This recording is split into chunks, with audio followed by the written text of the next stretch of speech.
Hello guys जय जगन्नाथ। तो आपण मानक आउ गोटे मोर मिनी ब्लॉग को स्वागत।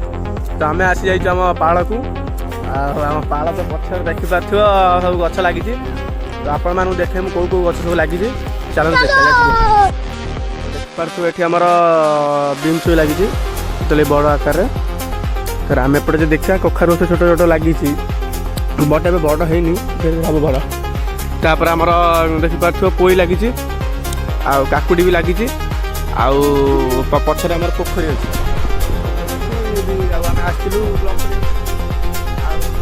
माछ भी अच्छी आ भितर भी परिया पत्र सब रही चलो तो फाइनाल आम आसी पहुँच गलु आम पाड़ भितर। तो पाड़ भितर आम थिलु आम पछरे अच्छी पाड़टा ये आगर अच्छी तापर मैंने देखिपारे ये आमर पालंग शाग रही कि टोटाली ये पालंग अच्छी आठ आमर शाग रोचे खजड़ी फजड़ी रोचे आपण मैंने आम चैनल देखुए कौ शाग आपण मान दरकार आमको डीएम करूँ आप घर बाजे शाग पहुँचे।